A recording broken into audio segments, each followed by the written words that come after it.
Hi there everyone and welcome once again to the TrainAid HQ. My name is Nick and in today's video we are going to be looking at the Level 4 Certificate in Education and Training, and we are going to be looking at your Teaching Evidence Portfolio section, and we are going to be looking in particular at criteria number 8, which is Individual Learning Plans, One-to-One Reviews, or otherwise known as ILPs. So we are going to be investigating this criteria. If you haven't already done so, please like the video and also subscribe to our YouTube channel to receive the latest updates and alerts from the team. In regards to criteria 8 in our teaching evidence portfolio, this is investigating individual learning plans, one-to-one reviews, they're otherwise known as ILPs. These are miniature meetings that you have during the duration of your course, and you are going to meet with your learners to see whether or not they are on track with their course or qualification, to discuss their targets, aspirations, and also goals as well.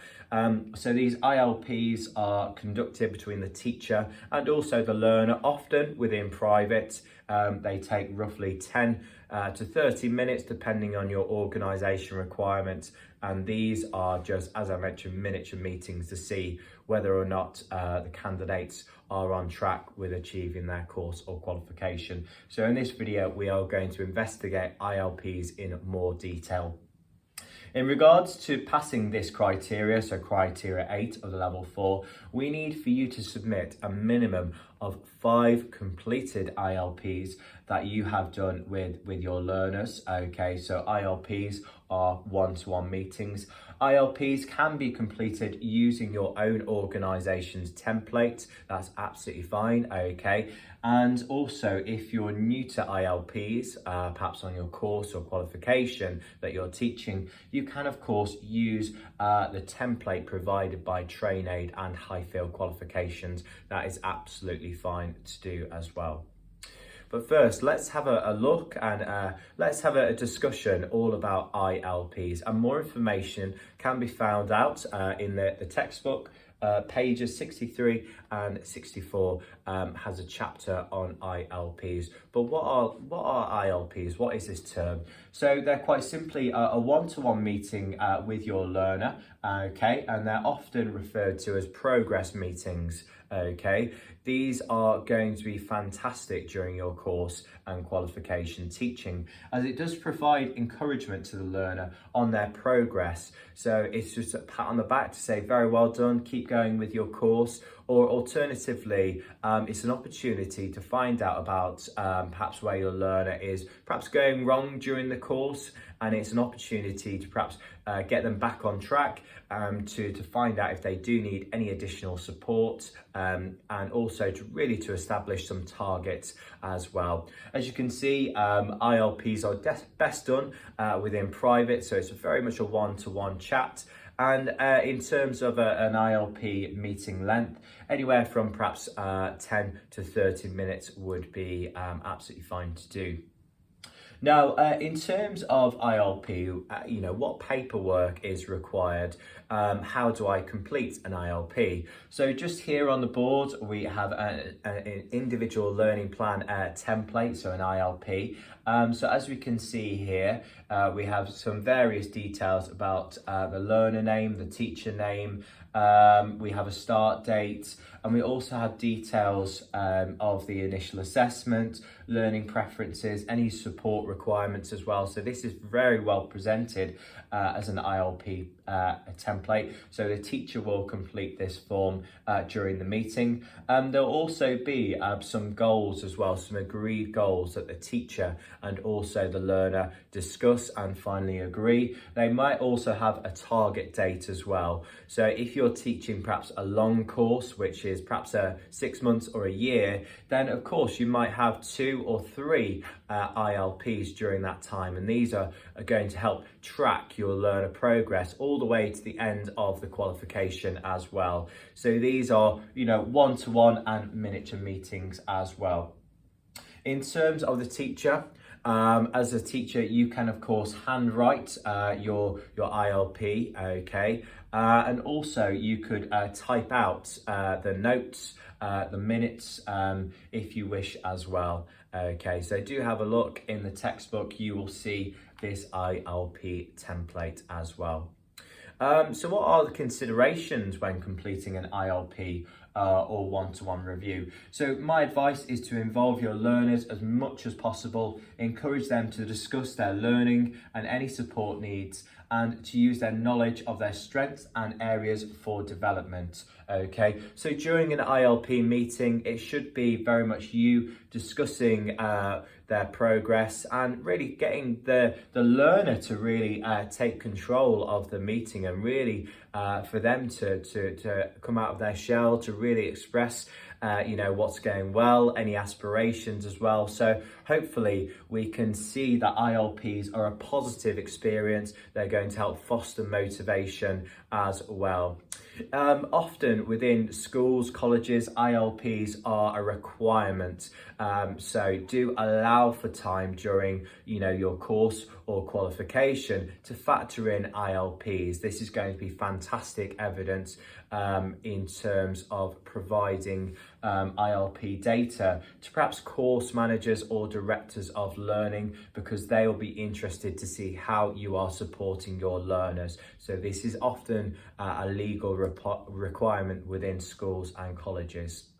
Okay, so just in terms of your level 4 teaching qualification, what ILP evidence do I need to pass this criteria for the level 4? So what we are looking for is a minimum of 5 completed ILPs. So that is 5 ILPs.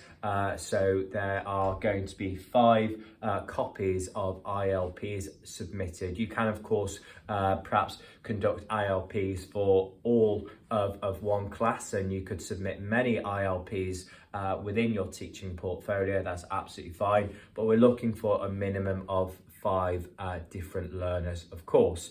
In terms of ILPs, you can, of course, use a template from the textbook, also the one provided by TrainAid. That is absolutely fine, or your own organisations as well. So if you're more used to your own organisations, then please use your own organisation template as well. So once again, ILPs can be handwritten, it can be typed, include information such as discussion notes, targets, and target aspiration dates as well. So this is quite a simple ILP template here. We have the dates, discussion notes, targets, and to be achieved by. So you can handwrite this, you can type out the ILP as well. In terms of learner names, you can of course include learner names, but if you feel more comfortable, then you can blank out the learner name or any sensitive information as well. The main thing here is that we can see that you as a teacher can complete this ILP process or one-to-one reviews. So we're looking more for the process, that you can complete these ILPs rather than specific information. So here behind me, we have an example of an ILP, okay? So as you can see here, we have our different learners, okay, all on one grid. So if you wanted to, you can have obviously your different learners on one grid, okay, rather than having single ILP templates.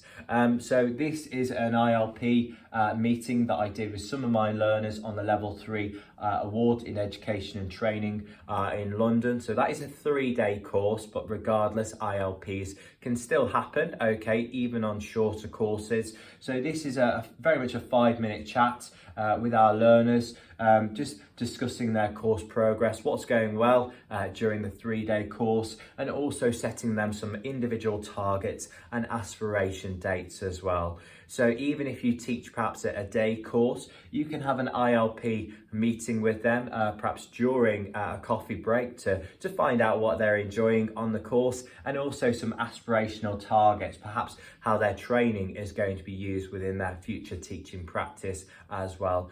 So regardless of your course duration, you can create and have a go of performing an ILP with your learners. So once again, this is the second part of my ILP template. So we have different learners here, 5 in total, by the way. So your ILP evidence could just be one grid, okay, or 5 separate ILPs as well. But just as a reminder, you can of course use your own organisation templates when submitting your ILP evidence. So obviously completed ILPs can be saved and shared with colleagues such as course managers and also directors of learning as well. So obviously for those students who are a concern, it's best practice to of course inform managers and seek advice on how you can support them as an individual learner. We have come to the end of today's video. Thank you very much for watching, and hopefully you understand a little bit more about ILPs or individual learning plans or one-to-one reviews.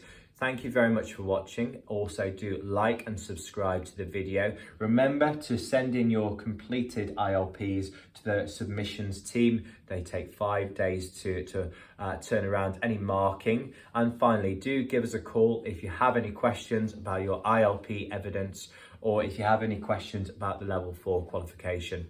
Thank you for watching, and please take care.